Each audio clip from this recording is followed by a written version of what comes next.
दुनिया के सबसे ताकतवर देश अमेरिका को उसके ही करीबी दोस्त ने औकात दिखा दी है। डोनाल्ड ट्रंप ने ईरान के साथ समझौते का ऐलान किया और इसराइल ने पलटवार कर दिया। हम अमेरिका के गुलाम नहीं हैं। आखिर मिडिल ईस्ट की सियासत में ये कौन सा भूचाल आ गया है। नमस्कार, मैं हूं योगेश सारस्वत। दोस्तों, कूटनीति की दुनिया में कब कौन किसको आंख दिखा दे कुछ नहीं कहा जा सकता। अमेरिका, वो अमेरिका जिसके हथियारों, जिसके पैसों और जिसके वीटो पावर के दम पर इसराइल लगातार युद्ध लड़ रहा है, आज उसी इसराइल ने अमेरिका के राष्ट्रपति डोनाल्ड ट्रंप की आंखों में आंखें डालकर कह दिया है, हम आपकी बात नहीं मानेंगे। जरा सोचिए, डोनाल्ड ट्रंप ने बड़े शान से ईरान के साथ समझौते की घोषणा की है।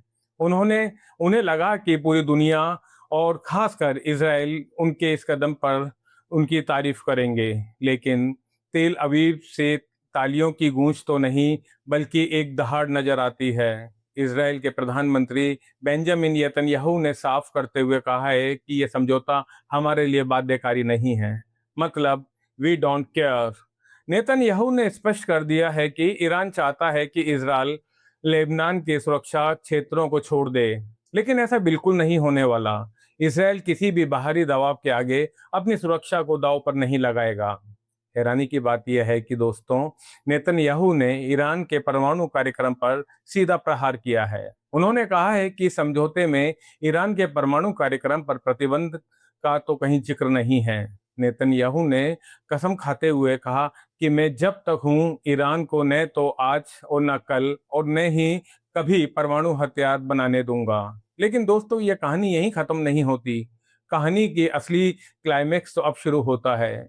इसराइल के राष्ट्रीय सुरक्षा मंत्री इतामार बेन गवीर ये नेता दो कदम आगे बढ़कर ऐसा बयान देते हैं कि जो यकीनन वॉशिंगटन के व्हाइट हाउस की दीवारों को हिला देता है। वो कहते हैं, हम अमेरिका के गुलाम नहीं हैं। जरा इस बात के बयान पर समझिए कि गेन गवीर कहते हैं कि ये ऐतिहासिक पलों में ऐतिहासिक फैसले के लिए किए जाते हैं। हम ऐसे किसी समझौते का हिस्सा नहीं हैं जो हमारी सुरक्षा की गारंटी देता है। सीधा कहना है कि हिजबुल्लाह पूरी तरह से खात्मे की इसराइल को कुछ और मंजूरी नहीं। लेकिन जिन इलाकों में लड़ाकों ने कब्जा किया है, वहां पीछे हटने का सवाल ही पैदा नहीं होता। अगर अमेरिका को लग रहा है कि वो सेना हटाने के लिए कोई टाइमलाइन तय कर देगा तो इसराइल मान लेगा। तो रक्षा मंत्री इसराइल के उन्होंने कहा है कि ये मुगालते से दूर रहना चाहिए।